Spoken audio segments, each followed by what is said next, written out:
আজকে আমি আপনাদের সঙ্গে শেয়ার করব চকলেট আইসক্রিমের রেসিপি। আর এই আইসক্রিম দেখে নিশ্চয়ই বুঝতে পারছেন কতটা সুন্দর হয়েছে আইসক্রিম, কতটা সুন্দর জমেছে। খুব সহজেই কিন্তু এটা আপনারা বাড়িতে বানিয়ে নিতে পারেন। যদি আমার প্রসেসগুলো ফলো করেন তাহলে আপনারা খুব তাড়াতাড়ি আইসক্রিমটা বানিয়ে নিতে পারেন। চলুন তাহলে দেরি না করে দেখে নেওয়া যাক আমার আজকের ভিডিওটি। চকলেট আইসক্রিম বানানোর জন্য প্রথমে যেটা দরকার, আমি দুধ নিয়ে নিচ্ছি। একটা কাপে মেপে 2 কাপ মানে 250 ml দুধ আমি নিয়ে নিচ্ছি। এখানে আপনারা যে কোনো দুধ নিতে পারেন, গরম নর্মাল টেম্পারেচারে রাখা দুধ কিংবা ঠান্ডা দুধ, যে কোনো দুধ নিলেই চলবে। এখন দুধের মধ্যে দিয়ে দিচ্ছি 1/4 কাপ এখানে মিল্ক পাউডার,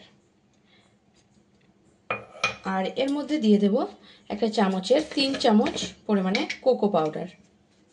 এখানে আমি 3 চামচ কোকো পাউডার দিয়ে দিচ্ছি।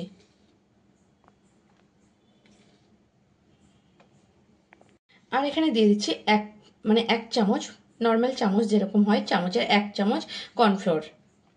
এখানে সব কিছু ভালোভাবে মিশিয়ে নিচ্ছি।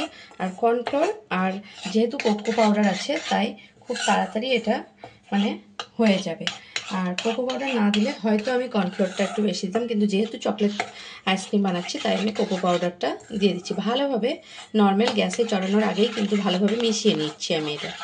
এখানে ভালোভাবে মিশিয়ে নিয়েছি। এখন আমি গ্যাসে বসিয়ে দেব আর গ্যাসটা অন করে দেব, আর লো ফ্লেমে এটাকে আমি হতে দেব। কারণ এটাকে কিন্তু নাড়তে হবে, যেহেতু কোকো পাউডার আর কর্নফ্লোর আছে সেহেতু লেগে যেতে পারে নিচে, তাই আমি এটাকে নাড়তে থাকবো। প্রথমে মিডিয়াম ফ্লেমে দিয়েছি কয়েক সেকেন্ডের জন্য, তারপর আমি লো ফ্লেমে দিয়ে দেবো। জাস্ট গরম হলেই লো ফ্লেমে দেব। এখন এটাকে 1 মিনিট পরে দেখাচ্ছি। দেখুন নিচে লেগে যাচ্ছে, কোকো পাউডার আর কর্নফ্লাওয়ারের কারণে। তাই আমি এটা অনবরত নাড়তে থাকবো। এখানে আমি এটাকে লো ফ্লেমে একদম হতে দেব, আর খুব তাড়াতাড়ি কিন্তু এটা মোটা হয়ে যাবে। 2 মিনিট হয়েছে আমার। 2 মিনিটের মধ্যে দেখুন কতটা মোটা হয়ে গেছে। এখন এই টাইমে আমি 1/3 কাপ চিনি এখানে অ্যাড করলাম। চিনিটা দিয়ে সবসময় কিন্তু কাজটা আমার লো ফ্লেমেই করতে হবে। চিনিটা দিয়ে ভালোভাবে নাড়তে থাকবো। দেখুন এটা কতটা মোটা হয়ে গেছে। আমি চিনি দেওয়ার পরে আরও 1 মিনিট, এখানে মোটামুটি 3 থেকে 4 মিনিট হচ্ছে আমার, কিন্তু এটা হয়ে গেছে অনেকটা মোটা।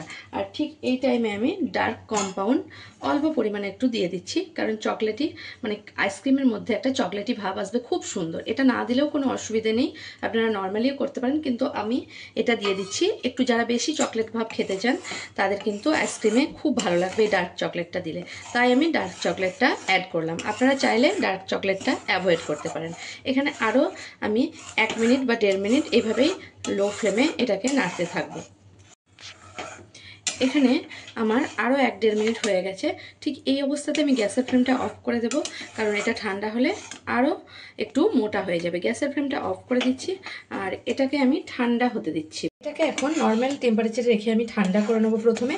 আর নর্মাল টেম্পারেচারে যখন ঠান্ডা হয়ে যাবে তখন আমি ফ্রিজে 10-15 মিনিটের জন্য আর একটু ঠান্ডা করতে দিয়ে দেব। আর ফিরে আসছি এটা ঠান্ডা হওয়া অবধি। এখন আমি এখানে হুইপড ক্রিম নিয়ে নিয়েছি 1 কাপ মতো। আর এই হুইপড ক্রিমটা এখন আমি বিট করে নেব। আপনারা হাতে করলে কিন্তু এটা হতে চাইবে না, একদম অতটা হবে না, প্রচণ্ড টাইম লেগে যাবে। তাই আমি বিটারের সাহায্যে এটাকে বিট করে নেব। আপনাদের দেখাচ্ছি কিভাবে বিট করব।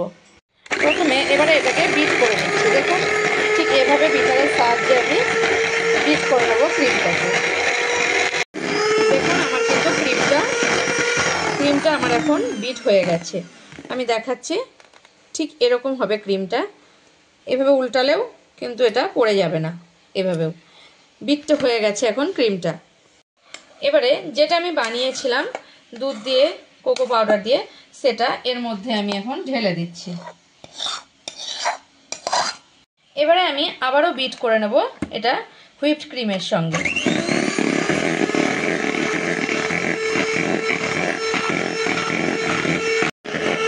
এখন আমি বিট করে নিয়েছি, এবারে আমি এটাকে অফ করে দিলাম। এখানে আমি একটা আমুলেরই ডিবা নিয়ে নিয়েছি, আইসক্রিমের ডাবা। এখানে আমি এগুলো এর মধ্যে ঢেলে দেব। আমি এখন এর মধ্যে দিয়ে দিচ্ছি। 4-5টাই এভাবে 4-5টাই দিয়ে দিচ্ছি। আর এর মধ্যে আমি প্রথমে একটু চকো চিপস করে রেখেছিলাম ঘরেই, সেগুলো একটু দিয়ে দিচ্ছি, ভালো লাগবে খেতে সেই কারণে। এবারে আবার আমি পুরোটা ঢেলে নেব এর উপরে। এবার আমি এটা প্লেন করে দিচ্ছি একটা চামচের সাহায্যে। প্লেন না করলে দেখতে ভালো লাগবে না, তাই আমি একটু প্লেন করে দিচ্ছি। এখন পুরো মোটামুটি প্লেন করে নিয়েছি, আর উপর থেকে একটু চকো চিপস দিয়ে দিচ্ছি, যাতে করে আইসক্রিমটা খেতেও ভালো লাগবে আর একটু দেখতে ভালো লাগবে, সেই কারণে আমি চকো চিপস দিয়ে দিচ্ছি। এটা পুরো অপশনাল, আপনারা দিলে দিতেও পারেন, না দিতেও পারেন, কোনো অসুবিধা নেই, টেস্টের কোনো কিন্তু বদল হবে না। এখন আমি এটা পুরো ঢাকাটা লাগিয়ে নেব, আর লাগিয়ে নিয়ে এখন আমি 8 থেকে 10 ঘন্টার মতো রেখে দেব। মানে আপনারা 8 থেকে 10 ঘন্টার মতো রেখে দিতে পারেন, কিন্তু আমি এখানে সারা রাত রেখে দেব। আমি রাত 10টার সময় ফ্রিজের মধ্যে এটাকে রেখে দিচ্ছি, ডিপ ফ্রিজের মধ্যে রেখে দিচ্ছি। সকালে আপনাদের দেখাবো এটা একদম পারফেক্টভাবে জমে গেছে। এখন আমি ফিরে আসবো কালকে সকালে। এখন আমি পরের দিন সকালবেলায় আপনাদের আইসক্রিমটা খুলে দেখাচ্ছি। এভাবে আইসক্রিমটা খুলে দেখাচ্ছি, দেখুন কতটা জমে গেছে।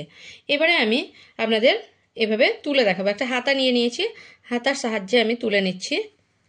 এভাবে দেখুন আইসক্রিমটা কতটা সুন্দর জমেছে। আর ঘরে যদি এত সুন্দর আইসক্রিম পাওয়া যায় তাহলে বাজারে কেনার আর দরকারই হয় না। দেখুন আমার ভিডিও যদি আপনাদের ভালো লেগে থাকে তাহলে আমার চ্যানেলকে সাবস্ক্রাইব করার অনুরোধ রইল, আর কমেন্ট করে জানাবেন রেসিপিটা আপনাদের কেমন লাগলো। যদি ভালো লেগে থাকে তাহলে একটা লাইক করতে ভুলবেন না, আর প্রচুর শেয়ার করবেন।